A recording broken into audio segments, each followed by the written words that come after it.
I have shown several smartphones, from cheap smartphones to smartphones with the best specifications and technology, to help you choose the ideal smartphone for you. But today, we'll see the specifications of a smartphone with a lot of potential. But first, subscribe to the channel because I bring new products every week. But let's see the specifications of this smartphone from Samsung. It has a AMOLED screen with 6.8 inches at 120 Hz and resolution of 1440 by 3200 pixels with a ratio of 20:9. It has a Qualcomm Snapdragon processor and an Adreno graphics processor. It can have a storage capacity up to 1 TB and 12 GB of memory. The main camera is 200 megapixels that records video in 8K with slow motion of 120 frames per second and with HDR technology. The front camera is 12 megapixels and records video in 4K. It has the connectivity 5G, Wi-Fi 7, Bluetooth 5.3, GPS and NFC.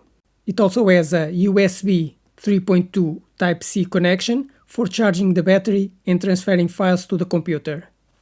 To unlock, there is a fingerprint reader under the screen and has facial recognition. It has a 5000 mAh battery with 45-watt charging, but also has wireless charging. The screen has armor glass protection against scratches and drops.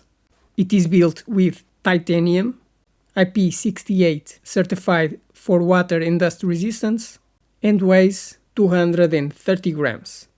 You can put 2 nano SIM cards for communication, but it's not compatible with a microSD card. This is a very good smartphone with very good specifications, and that's why it's expensive. But if you want a good smartphone for work, this is a smartphone for professionals, because it has a lot of storage capacity, a very good processor, fast communication speed, and a high-quality camera. I recommend this smartphone for professionals, but the only thing it lacks is the ability to put a microSD card to expand the storage capacity. Smartphones have become the most important device in our lives, due to their versatility, convenience, and communication capabilities. But with so many different smartphone models, it can be difficult to choose which smartphone you should buy, because you have to consider several features: the screen size, amount of memory, processor speed, camera resolution, connectivity, or the sensors it has.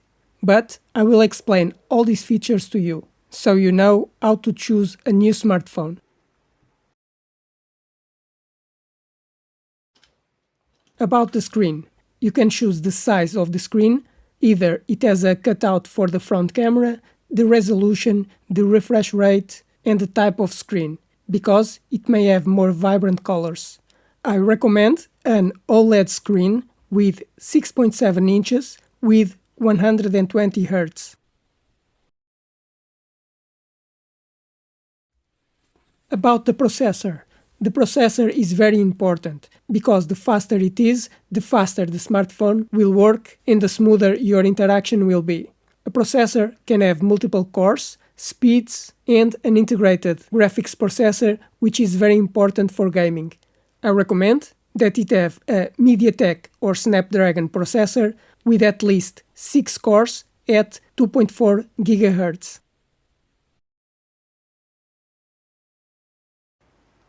About the structure.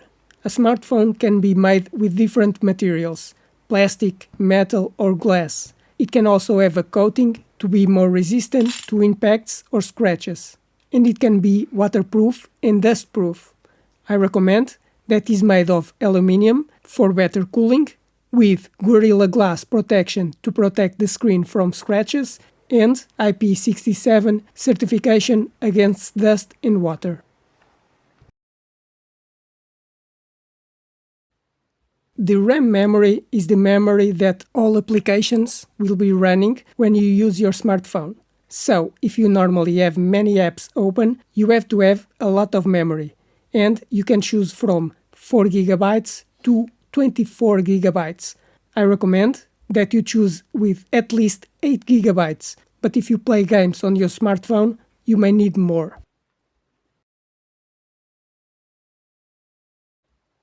The internal storage is for storing all files, applications, and operating system. A smartphone can have between 64 GB and 1 TB of capacity. I recommend choosing a smartphone with at least 128 GB, but if you record videos and take a lot of photos, you should choose with 256 GB. But if you have a lot of files and movies on your smartphone, you may need even more capacity.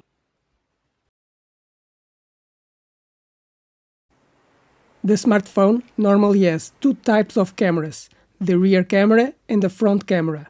The rear camera is the main one, with higher quality and can have 4 different cameras. A camera can have a very large sensor for better imaging, better sensitivity at night, take photos up to 50 megapixels and record in 8K. I recommend that you choose a camera that records videos in at least 1080p and captures photos in 12 megapixels.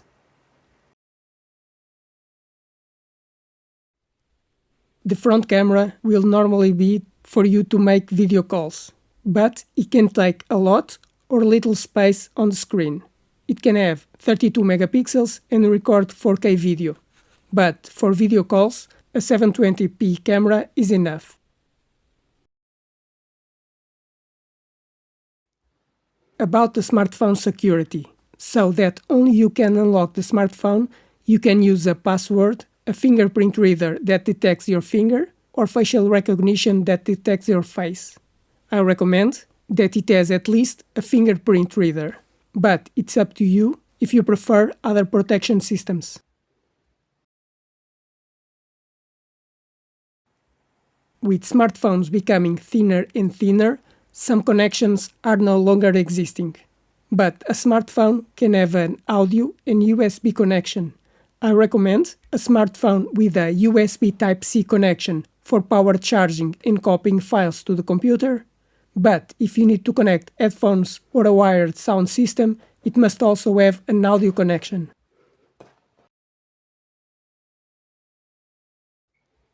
About wireless connectivity, the smartphone is connected to the internet using mobile data or Wi-Fi. Currently, 4G and 5G are the most common, but 6G will be the next generation. To connect to Wi-Fi, you can have Wi-Fi 5 with speeds of 3 gigabits or Wi-Fi 6 with 9 gigabits, and Bluetooth for communicating with nearby devices. I recommend that you choose a smartphone with 5G communication, Wi-Fi 6, and Bluetooth 5.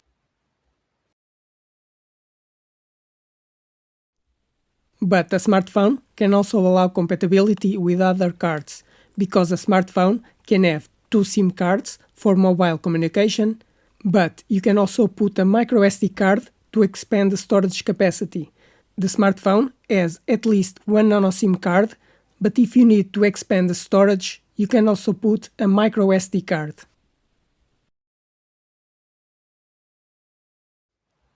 The larger the battery capacity, the longer your smartphone will last before you have to charge the battery again. The battery can last between 1 day and 1 week. This will depend on how you use your smartphone. Either you keep the screen turned on for a long time if you are using the Wi-Fi, or if you record a lot of videos and photos. A battery typically has a capacity of between 4,000 and 6,000 mAh. I recommend with at least 5,000 mAh, but the higher capacity, the better.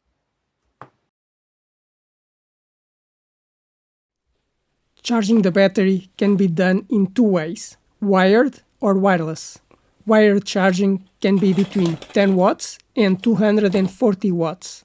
The higher the power, the faster will charge, being able to charge your smartphone in 15 minutes. Wireless charging can be done between 5 watts and 50 watts. I recommend that you have at least 20 watts of charging, which will charge the smartphone in 40 minutes. On smartphones with Android systems, you should choose the last version available, because the latest version will allow you to make updates for a longer time, such as security updates, installing new features, compatibility with applications, or updating to a new version. That's why I recommend that you buy a smartphone with the latest version available of the operating system. And these are the main specifications and technology that you should take in consideration to choose the ideal smartphone for you. I hope you enjoyed this video and it helped explain the specifications of a smartphone to choose the best smartphone for you. But now, subscribe to the channel because I bring new products every week, like the video to help the channel grow, and if you have any questions, write in the comments.